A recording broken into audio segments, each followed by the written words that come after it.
today? I live.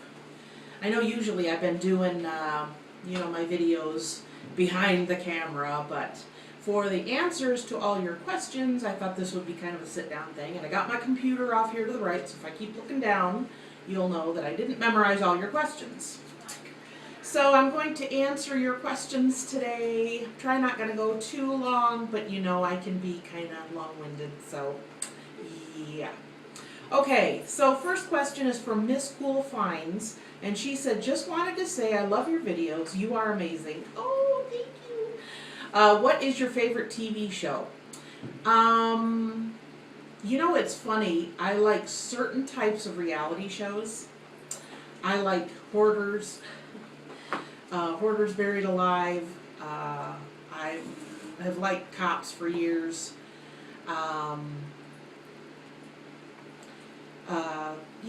What is it, SVU? I do watch that one. That's really the only acting type show I watch. I just don't have a lot of time. I watch a lot of YouTube videos. I like to catch up with what you guys are doing. So that was that answer. Jardin Mayer says, hello, do you or have you ever considered selling on Amazon? I sell on eBay for over 12 years, but just cannot seem to understand how Amazon FBA works with the stickers and such. Got to watch more videos on it, I guess.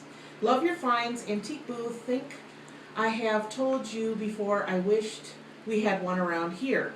You have a great attitude toward life, and some of your comments are funny and give me the pickup for the day. Thanks. Aw, thank you. What you see is what you get. I'm kind of pretty much whatever you see on here is how I am in everyday life. As far as Amazon or Amazon FBA, yes, I have considered selling on Amazon FBA. I actually have been doing some research on it and actually did send in a box. It didn't have a lot in it, and I probably should have waited till I kind of figured out a little more. Nothing I sent in has sold yet. It's only been in a week or two. But I'm like you. I have to do more research. I have to figure it out more. Like I said, I didn't have a ton of stuff, but I know Gil Daddy and Gil Mama from Gil Money, they have done a lot of videos on Amazon and FBA, so that would probably be a good source to go to as far as bagging stuff and putting the tags on things. So I would highly recommend to go and look at theirs.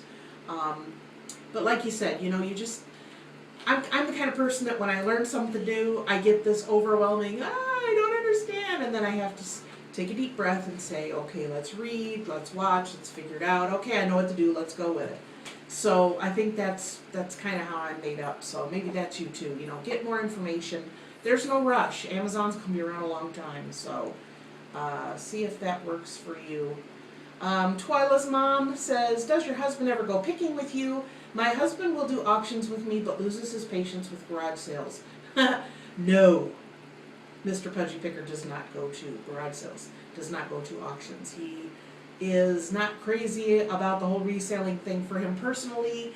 He is extremely supportive of me. He really likes seeing the things that I find and the things that I sell. And I'll say, oh, look, I got this for this. I'm going to sell it for that. And he used to say, okay, nobody's ever going to buy that. Now he's like, really? Really? Somebody would buy that? So, he's very excited about it for me, but he's not one that would like to go, and I have taken him, I have to correct myself, I have taken him to an auction, and I was ready to kill him by the end of the evening because he was doing one of these, and I went to the bathroom for 5 minutes, and he had the card, and it was it was a lower end one where it was smaller, stuff.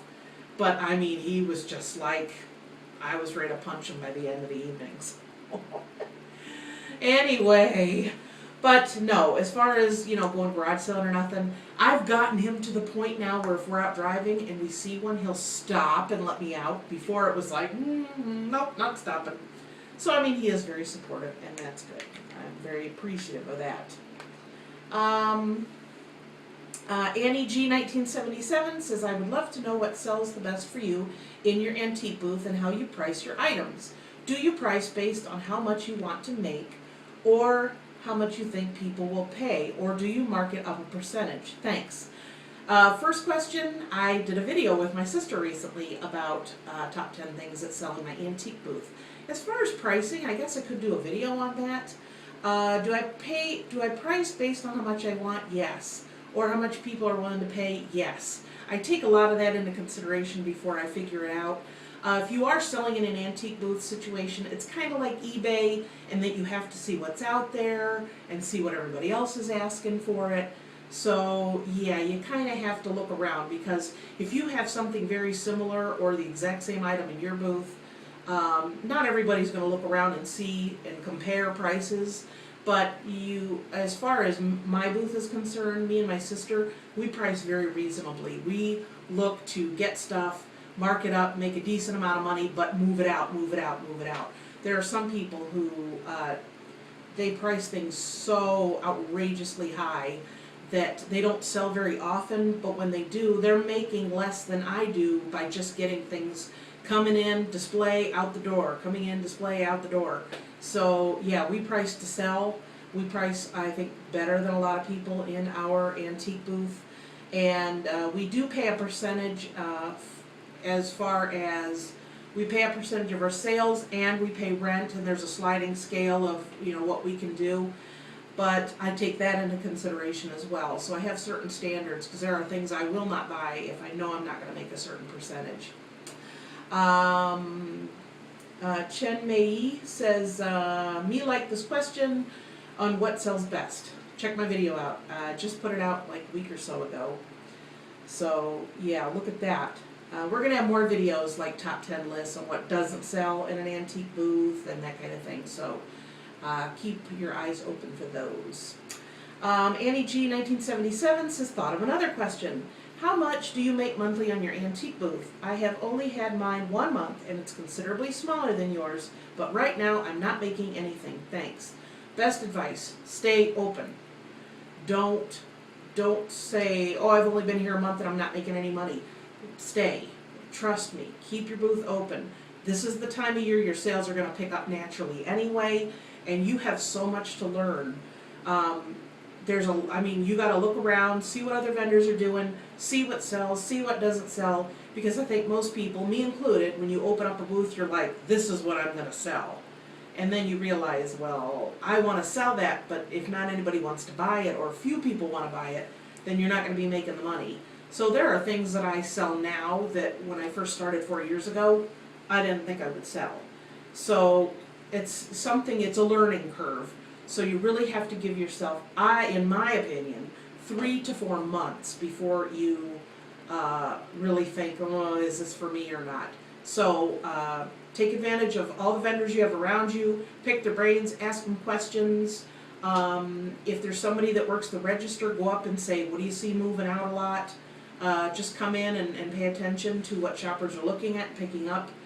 Educate yourself. Don't give up after a month. And after this fourth quarter is over, and winter, you do pretty good. Spring, you get that late spring, early summer slump. Don't get discouraged. Everybody has that on eBay as well as an antique booth. So don't get discouraged. Julie Green adds to that question, says, just like with everything else, it takes time. That's true. I have seen a lot of vendors come in, and boy, they are just pumped up, ready to go. They get their stuff in there, and they set it all up, and nothing moves, and then they just pull it and leave. And it's like, you weren't here long enough to figure anything out. So you have to do, like I said, 3 to 4 months is what I personally think is, a minimum amount of time to figure out what you're doing. Rees TV says, do you like or do, global shipping, and do you activate the product rating option on eBay, i.e. show a star rating on books, etc.? Yes, I do global shipping. Yes, I like global shipping. Out of all the issues I've ever had on eBay, none of them have been with global shipping. It's been nothing but a positive experience. I know some people have had a bad experience, or they don't want to do it, or they're not interested in doing it. I think it's important to offer that, because there are things that you could sell that people in this country won't buy. Like there's certain VHS tapes and other items that people in the United States won't buy. So if you're offering that, but you're not offering global shipping, it's going to sit. So keep that in mind, because there's a lot of games and things my son has sold. He sold an old typewriter word processor that was still in the box, and that went to like Germany or something. So keep that in mind. It's important to keep your options open. You don't want to get rid of any customers that are willing to pay, and as far as shipping, they know they're going to have to pay more to get the items. And with global shipping, I pack it up, it goes to Kentucky, they take care of it, and they ship it out, and yeah, I've had nothing but good experiences from it. So that's my own personal opinion. As far as activate the product rating option on eBay, I'm not really sure what that is. I'm going to have to check that out. So I will look into that, Marie, because I don't know. I'm not as educated as I seem. Eternity Treasure says, hi, I really enjoy watching your videos. Keep them coming. Yes, I will. I learned so much. How long do you leave an item in your booth before removing it? One person I know leaves their items in for 7 years. I think that's too long. What is the longest time that you have left an item in your booth? Thanks, Jane Ann. That's a very good question. We've been there 4 years. I would like to think that nothing that we brought in originally is still there. 7 years is a long time. If you are at an antique booth, Jane Ann, I don't know if you are or not, but my sister and I had a discussion about this recently. If you are in an antique booth or you shop at an antique booth and you always see yourself walking into certain booths, but other booths you think, boy, I don't usually walk in that booth. Think about it. Why do you not walk into that booth? Why do you always go to other booths?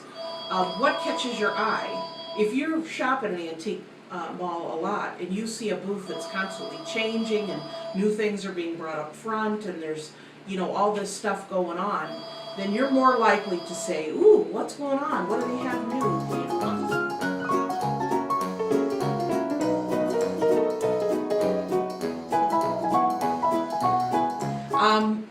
You know, think about why do you not go in those booths? There are some booths that look like a museum exhibit. I mean, there's probably spider webs because nothing moves. I don't know if it's overpriced or what their issue is, but there's a reason why that stuff is not moving.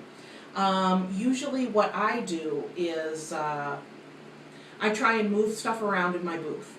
So I've had stuff that's been in one corner, I move it to the front, it sells. You know, keep your merchandise moving around, change out your displays, not only seasonally, but like we had a shelf with books. I brought all the books to the front, I labeled the shelves, categorized them, and they've been selling.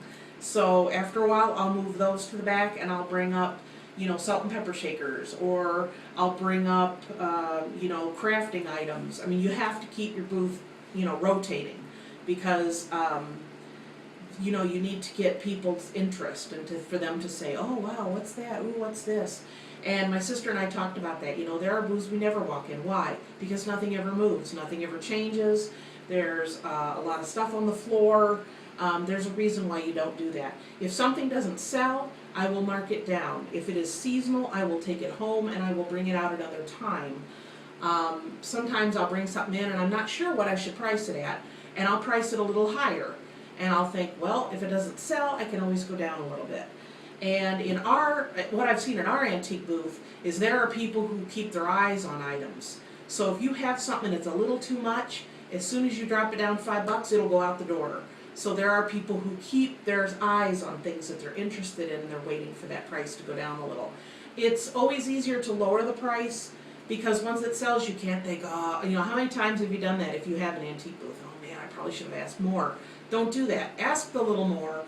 Go, you know, let it sit for a month. If it doesn't, mark it down. Take it home. Let it sit at home for 6 months. If you have the storage space, bring it back out. Fresh eyes, you know, more customers, a different time of year, and it may sell. So that's probably what I would do. Don't let stuff sit there for 7 years. If it's sitting there that long, it's either priced too high, there's not a market for it, or something. There's a reason why it's not selling, and price is probably the biggest reason. There's a lot of people who price their stuff outrageously at my antique mall, and I've seen prices and I'm like, that's going to be here a while. That's what we always say. Kathleen Brown, hi, love your videos. Question, signed up for our first flea market table in November. Should be a monthly indoor event at our local county fairgrounds. What to sell? We have one of those too. I think they do it every weekend though, and even through the winter too at the county fairgrounds. Thought we'd bring heavy or extremely fragile things that we don't want to ship. Is that a good plan? That sounds like a good idea. And price them below the online worth, about 25% or not sure. Should prices be somewhere above garage sales but below online? Or do folks expect garage sale prices at flea markets? Those are very good questions. I think you have a good plan. Pricing it lower than what you would do online is probably a good idea. Pricing it a little higher than a garage sale is a good idea. I guess what I would think about that is what is everyone else selling? What prices are they selling things at? Really know the flea market that you're getting in. So make sure you go in there and you're really scouring around and looking at prices. Because this sounds like a good plan, but if you go in there and everybody's, selling everything for a quarter, you're going to have a bit of a problem doing it that way. So you kind of are limited by what's going on around you. See what other people are offering. I know it's been a while since I've been to the flea market, but I don't know what it is. There are people there that have Hot Wheel cars, little die-cast cars, those type of things. Look around and see what else is out there. Try and, if you're getting merchandise to bring in there instead of just bringing stuff to get rid of, which is good too, try and have items that other people don't have. If you're going to be there for a while, see what your limitations are as far as painting your space, hanging up a sheet, hanging up stuff to make it look nice. The eye appeal will definitely be much better. I mean, if you got everything sitting out and it's grubby and dirty, people aren't going to want to pay a lot. So do something to make the space look inviting so that you're inviting that higher price. Whatever you do, don't print out, this is what it's going for on eBay. There is nothing to turn people off quicker than to go into a garage sale or a flea market or anywhere else and you say, well, this is how much it's going for on eBay. Because I always think, sell it on eBay then. But like you said, fragile items, heavy items, great idea. That's a good idea. But like I said, you got to know what your competition's doing. You have to know what other people are offering. If you're bringing in glassware and every other booth is glassware, you might want to rethink it. So sounds like a good plan, but check out your competition, see what else they're doing. Wapfu? I know I'm probably slaughtering that name. Have you ever bought a used item that was haunted, or you felt was haunted? I have heard resellers buying an item or items that they brought home, and odd or weird things started happening in their lives. I try to stay away from old war mementos or rewards that I see at estate sales or garage sales. Chen Mei says, OMG, so true. Perhaps Jen might have a similar story to share. When I first read this question, I was kind of picking my brain to think, what I could, if I had any experience like that. Many years ago, I found a chair someone was getting rid of, and it was what do they call it? Modern 50s, modern, what do they call it? Retro, modern, whatever. But it was a chair, and I brought it to my house, and I was going to use it. And I brought it in my living room, and I had it sitting there probably a couple of weeks. And we had a different dog at the time, because this was several years ago. Her name was Smudge. And she didn't want to have anything to do with that chair. She wouldn't even walk past it. So it was, I don't know, she'd never really acted like that before, so it was a kind of little... So we ended up taking it and parking it on our tree lawn, and someone else came along and took it. I mean, as far as buying anything, I know there's a chance that could happen. Like you said, war mementos, things, I don't usually deal in that stuff, so I don't know. It's, when you go into someone else's house and they're having the sale because someone has passed away, it's, there is a certain amount of creep factor in our business, but just be careful what you buy. Get stuff, as soon as you get it, try and get it back out the door. That's really the only thing that I've really personally experienced. Yard Sale Lover says, I love you and your videos. Thank you. I have seen your son, but not your daughter or husband. Are they camera shy? I had a booth like yours, and the owner ended up stealing everyone's money and closing up. Now I have a new opportunity at a great new booth, but very scared. What do you think? First of all, yes. My daughter and my husband they're camera shy, not necessarily shy as people. They support my, thing on YouTube, and they think it's funny how excited I get when I have comments and all my subscribers and things. And they are glad that I enjoy it, but they don't want to be in the middle of it. And my daughter is actually behind the camera making faces at me right at this very moment. But my husband's like, I know you like that, and I know that's your gig and everything, so no. And I just asked him the other day, I said, do you think you'll ever be in a video? And he goes, probably not. So Mr. Pudgy Picker and daughter Pudgy Picker are not really interested. But that's okay. They're very supportive of me, and that makes me feel very good. I am sorry to hear that happened to you, that someone would do that, would steal money and take off. That's terrible. You have a new opportunity and you're scared, and that makes sense, and I understand. Don't let the opportunity pass you by. Trust me, you will kick yourself if you don't. If you're not sure, you said it's a great opportunity, then you should do it. If you're not sure, wait a little bit. If the business seems to be, doing pretty good, or it seems to be taking off, then go ahead and do it. If you're not sure, see what their options are. I know at our antique booth, it's month to month. So maybe do something short term if they want you to, sign on to a lease type thing. Maybe only do 3 months or 6 months to try it out. But don't pass the opportunity up. You will regret not doing it. I know you will, because you see that and you've been wanting to do it. I know you've been wanting to do it. You're excited and all this stuff, and there's that little bit of don't.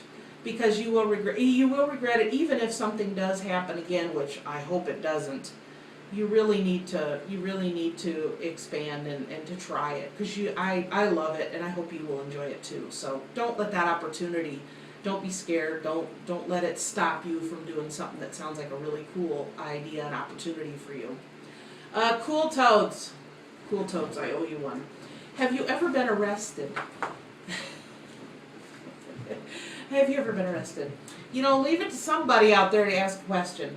No, I have never been arrested. If I did, I wouldn't tell you. No. Do you ever take Pixel with you to yard sales? No, and I don't like people who do that, because I'm too busy in there, scanning and grabbing and trying to get to the next sale. So no. Pixel does not go to yard sales with me. She would probably like it. She loves going in the car, but no. Frugal Lori says, I've been Black Friday shopping twice in my life. Both times I swore I'd never go again. Now that I'm back into reselling, I feel like I should suck it up and go. Do you shop on Black Friday, and what do you think of it? No, I never shop on Black Friday. And I try and stay as far away from it as possible. I used to work retail years ago. I worked at Kmart. This is before I was married. And I worked at JCPenney before I was married, and just retail, just in the retail establishment, dealing with customers, all that whole thing, not too crazy about. So no, I don't. I've heard of people buying stuff and then reselling it. If you think you can get something and make, a decent amount of money, sure, why not? I'm not crazy about crowds and the whole, pushing and shoving and 4 a.m. stuff. It's So, but hey, if you think you can make some money and you just are kind of ongoing, then suck it up and go. That's what I say on days that I don't feel like going garage sale, and I'm like, no, my stuff's out there, I gotta go get it. So by all means, if you think you can make some money, then why not? I would say if you do that, just make sure you do a lot of research and make sure that you're getting, items that are going to sell and it's going to be worth your while. So yeah, do your research on that one.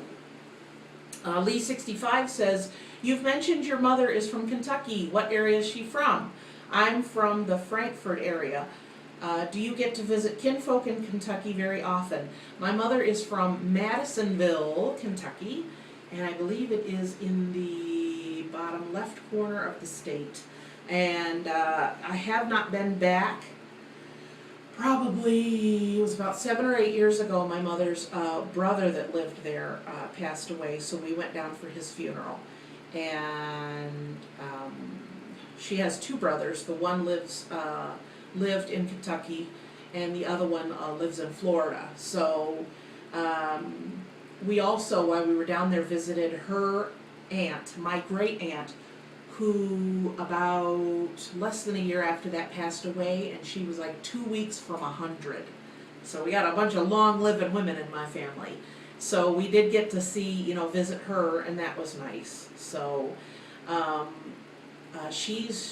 her and my mom has a lot of cousins there, so they keep in touch with letters and stuff. And like I said, her other brother is in Florida, so they keep in contact over the phone and such. So no, don't really get down there.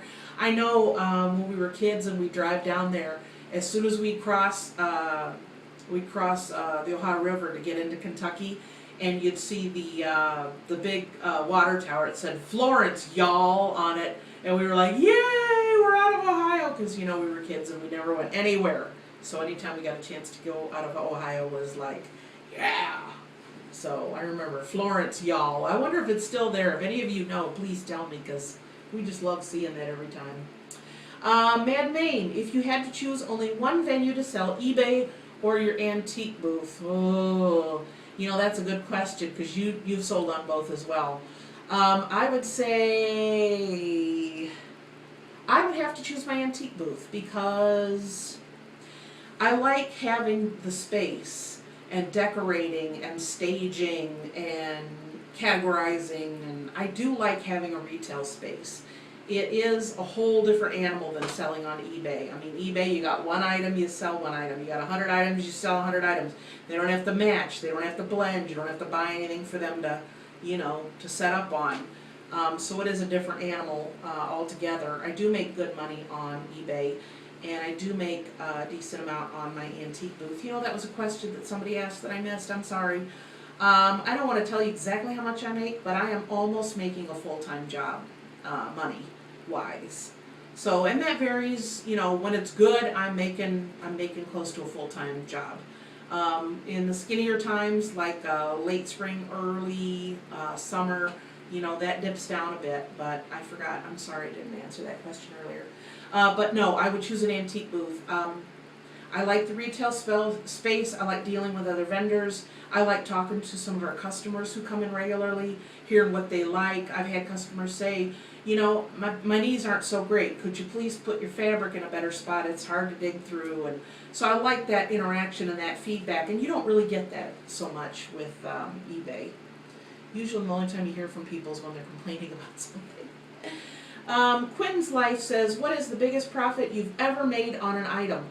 I've had several items where I've paid maybe $5 and gotten about $100 or $130. I've sold a couple leather jackets where I paid $5 and I got, one was $99.99.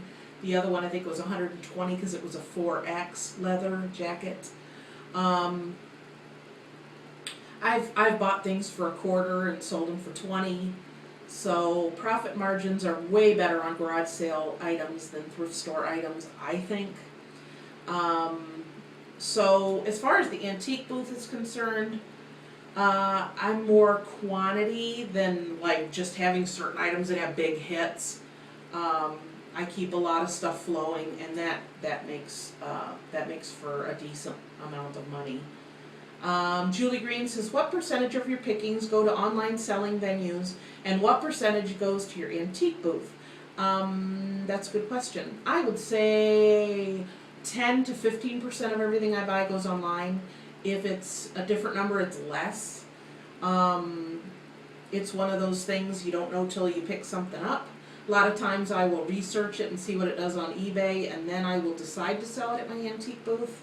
So it's nice to have the two different places, so if it doesn't sell here, you can move it, or it sells better here and not so much here. So it's nice to have that, the variety. What other sites besides eBay are you using to sell online? Sorry, I had more than one question. That's okay. I do have an account on Etsy. I haven't been using it. I would like to get back on selling there more. You know, you have to kind of see what they're selling on there. I know there's Alibaba and a couple other ones that you can sell on.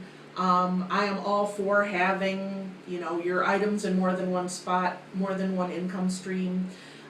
Julie also asked, do you prefer selling online or booth? I like both for different reasons. I do like eBay as far as just putting the item out there and just shipping it out and not having to worry about it. It has its ups and downs as to which is better. Mary Cole, how long have you been reselling for? You know, it's funny, I had to look up on eBay and see how long I've been on there for. I've been on eBay since 2001. When I first started selling, I was selling a lot of jeans. I don't even know how I arrived at that, but I did buy them at the thrift store and resell them. And I was mainly doing that. I kind of expanded into other things.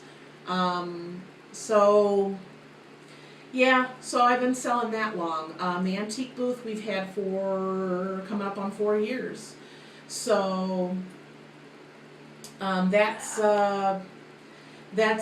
you know, how long I've been there, and I've been doing, probably in the last year, I've been doing Craigslist and such too. Chen Mei says, hi Jen, just thought to pick your brains. If you had $1 million to be used just on business ventures, what would you do? After recovering from fainting with joy and shock, of course, won't we all? I think it would be neat to have an antique mall. I think that would be neat.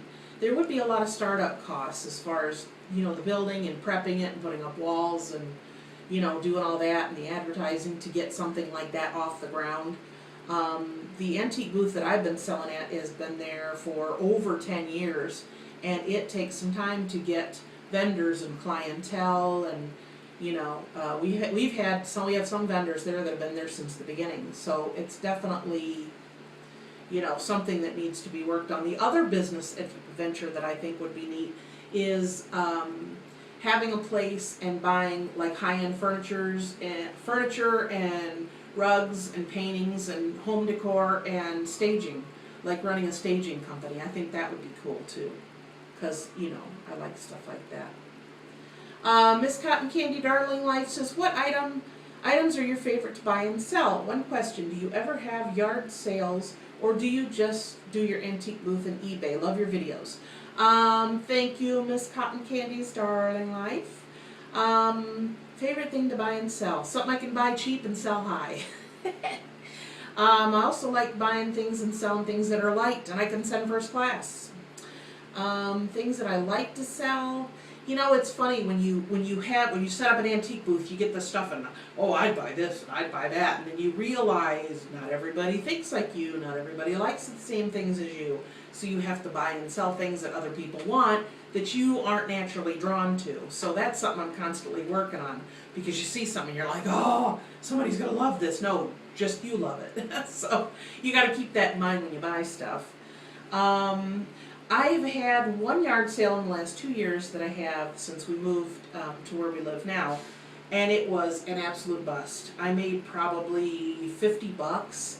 So no, a lot of times if things don't sell on eBay, I put them in my antique booth, or the other way around. I mark them down at either spot. If they don't sell, a lot of times I just donate them, because I'm concentrating on getting a decent amount of money for stuff.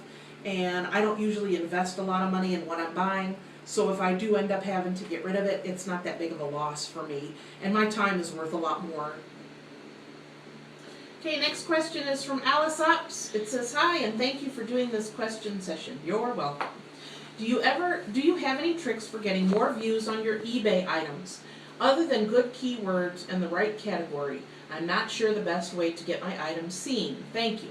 I know there's a lot of formulas as to how things come up in searches.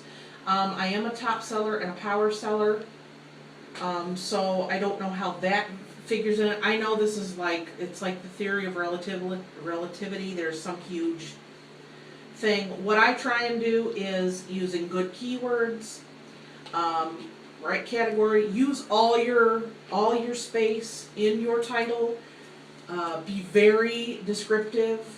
use all the pictures that you get for free. That's very important. I have sold things for more than other people because they have one little fuzzy crooked picture and I have the exact same item, same condition, same everything, but I take front, back, side, angle, close up, back far off, the whole thing. So do lots of pictures. I don't understand why people don't take advantage of the pictures. I think years ago, correct me if I'm wrong, because I know you will, it used to be you got one picture for free and you had to pay 15 cents for every picture after that. So that got expensive. But now you're allowed, 7, 8, 9, 10 pictures. It's like, use everything they give you. Make the best out of that. So that's my best advice. Take good pictures. I have 2 foam boards, 2 white foam boards, 2 black foam boards. Put them like this on my table, put my item there. You have a perfect little, photo taking, spot, cheap, $2 for each board. So definitely do that. Matthew Ruscio, Halloween is just around the corner and I was just wondering if you decorate. If you do decorate, can you do a Halloween house tour in October? I really like Halloween, and thanks for posting the question video. Good luck picking. Thank you, Matthew. No, I don't. The biggest thing I do is I buy a pumpkin and I set it on my stoop, and I have a metal pumpkin says welcome. I have that on my front door. That's as fancy as I get. I used to do more, I think, when the kids were smaller, but not so much. We used to do the pumpkins and the pumpkin seeds and all that fun stuff, and now that, she's giving me the poochy lip, which means she still wants to do that. But anyway, I just don't. My husband's birthday's in October, so he gets all the jokes, trust me. Let's see. Our Joyful Living. Are you on Facebook? I don't do Twitter, and I would love to connect with you. What are some items that are amazing sellers for you and easily findable items that you continue to buy stock because they are go-tos? I'm not on Facebook yet. I mean, I have my own personal, Facebook. I don't have a Pudgy Picker Facebook. I may eventually do that. Right now I'm just on Twitter. If I do the Facebook thing, I will let you know, and I will announce it in my videos. Some amazing sellers. I always continue to be surprised at what sells. Certain items, top 10 things that sell in my antique booth, the video I did, those are items I pick. Unless they are outrageously expensive, I won't pick them up, but it's almost like an automatic. I don't even think about it. Christine Ray is my last question. eBay question, should a new seller limit to U.S. buyers? No, you shouldn't. For reasons I discussed in the other question, don't limit yourself. There's things that people in other countries will buy that they won't buy here. So don't limit yourself to do that. I don't know if, I've been on eBay for so long, I don't know. I know when you first sell on eBay, they hold your money and they only let you list a certain amount of things. So I don't know if they limit that. If they don't limit it, don't. I mean, absolutely sell everywhere. Anybody that's got money in their pocket, whether it's, green, purple, red, orange, has a picture of people you don't know, take it, take it, take it, take it. So, hey, it's money. It all translates. That's all the questions I have. I answered them all. So if you're not all asleep by now, please give me a thumbs up. If you have any comments down below, please leave them. Any additional questions, I'll try and answer. Maybe in the future I'll do another question and answer session. So please also follow me on Twitter under The Pudgy Picker. And until then, happy picking. Bye!